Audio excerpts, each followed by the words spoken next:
Thank you.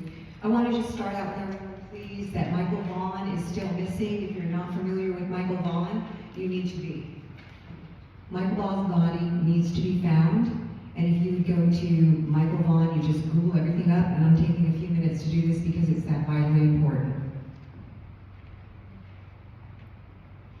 Well, our world, our nation is in a dire situation, is it not?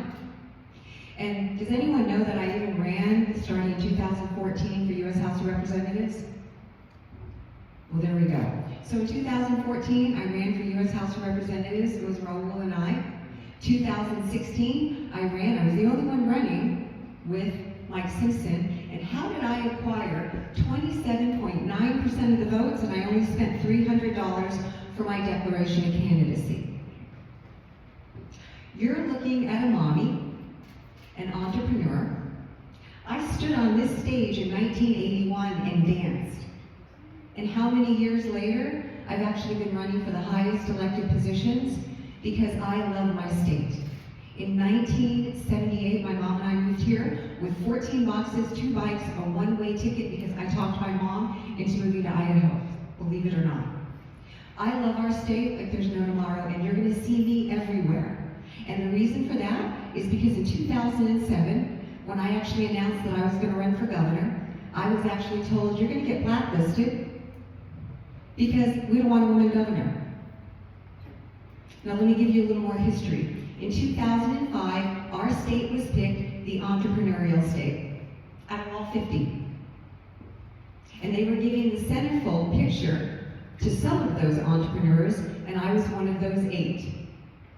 So my mom did a great job, because not only did Idaho land the U.S. News and World Report, her little girl was in the Senate.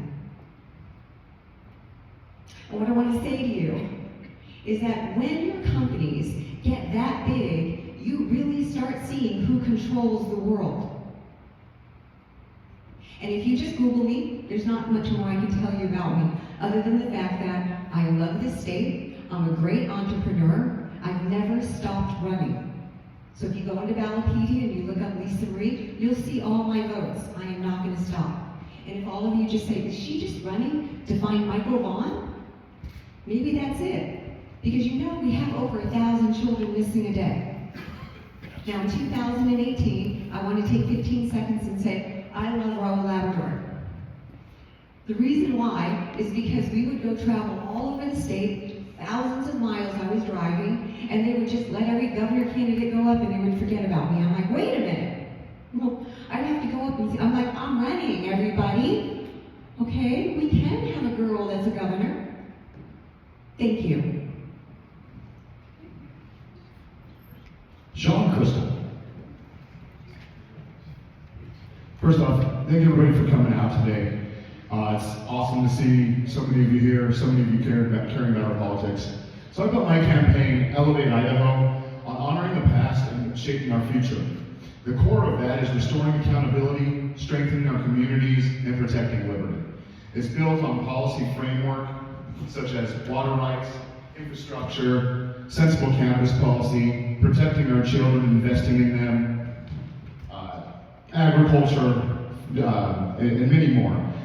This is a 53-page document that I have built explaining my policy to Idahoans, something I haven't seen from other candidates. It's easy to come up on the stage and talk about the policies, but it's a lot harder to present real work. When I jumped into politics, I jumped in because Idaho deserves leadership that's honest about the challenges that we're facing and is serious about fixing them. Too often in modern politics, we see platforms built around slogans, vague promises, and ideas that sound good in a campaign speech, but then disappear once we elect our officials.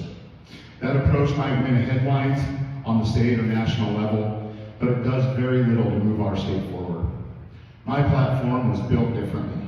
Every section in my guide reflects a principle that runs through the entire document. Government should work for the people, not the other way around. We are your employees. When government grows beyond that role, problems begin to appear everywhere, in spending, in regulation, in education, and in the way we as citizens interact with the institutions that are supposed to represent us. My goal isn't to expand government power or create another layer bureaucracy. It's not to solve every problem in people's lives.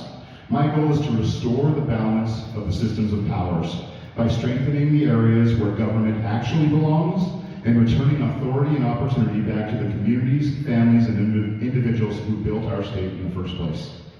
That means restoring fiscal discipline so taxpayers are not constantly asked to fund unchecked growth. It means strengthening education while putting families back at the center of those decisions, because if we can't invest in our youth, what's our future look like?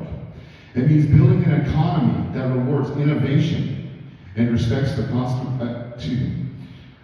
hard work and local entrepreneurship instead of political favoritism. It means protecting the things that have always mattered to Idahoans: strong families, safe communities, responsible stewardship of our land and our water, and a government that respects the constitutional limits that were placed on it. Idaho has always been a place where independence, responsibility, and community matter. Those values built our state, and they can guide it forward if we're willing to return to and defend them. The future of Idaho should not be shaped by political convenience or outside influence, something we currently see with Governor Bradville taking all of his donations this year so far from out-of-state benefactors. Thank you. Daniel Fowler.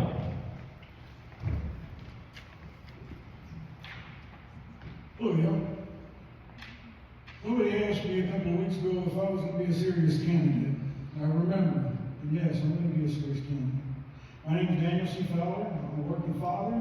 I live in Nampa right now, but I moved here from Texas in 2020. In the time that I've been here, I fell in love with Idaho. It's a beautiful state, and I want to keep it that way. Now, I believe in three things above all else: family, government, and real affordability. We need smaller government that stops wasting money. We can cut lobbyist perks, merge overlapping commissions, and redirect those dollars back into Idaho roads, farms, and bring skilled labor back into Idaho, the state that we love. We don't need to raise taxes because smarter spending is going to be the answer. I want real affordability for working families. Out-of-state corporations are coming in and they're buying up all of our single-family homes and turning them into high-priced rentals or using them for employee housing. I'll put a stop to that. We have Section 8 here in Idaho, and I believe cities and counties should be and have control over those things. But I do believe that we need to make sure that we are monitoring that, making sure that the families that are working and earning their living to be in those homes are actually paying fair rent with those buildings. I want to bring skilled labor back to Idaho. Too many able-bodied adults are stuck in low-wage jobs that are actually meant for teenagers. We can give them real incentives to move into trades, agriculture, and good-paying careers so that they can pay for their future here. On education, I want strong public schools that actually teach fundamentals: reading, writing, math, science, and history, starting from kindergarten all the way up to high school. No homework overload on those students. Bring in daily movement breaks for them so that they can get the exercise throughout the day that they need to keep their minds sharp. I want to remove the bureaucracy from a lot of the schools and put parents in charge of the schools, because that's what we're missing. I see a lot of times on online forums and stuff where parents go in and they're being ignored, or they're even being removed from the school board meetings. Parents need to be in charge of the schools. When it comes to pro-life, I'm 100% for that, and that's all you need to know on that. Finally, I own guns, and I want to protect the right for everybody to own those guns. If you recently had an FFL in the past 90 days getting your firearm from a school or a store, then you know what? You shouldn't have to go through another 90 days. We need to speed up the process for people to get their CCWs. I appreciate your time. Thank you. I look forward to talking to all of you. I'm going to give you all a chance to think about your answer for this. We have 60 seconds. What is one meaningful difference between you and the others in this race, and why should that matter to voters? Okay, so what's one meaningful difference between you and someone else on or off stage, and why should it matter to everybody else here tonight voting throughout the state? So, We're going to go in reverse order. Daniel Fowler. Well, what makes me different, I've met a few of these fine people here, and I don't know if I'm all too different other than the fact that I work a 9-to-5 job. I came here today straight from work. I barely had time to change and talk. But that's what I represent, and that's who I'm going to represent.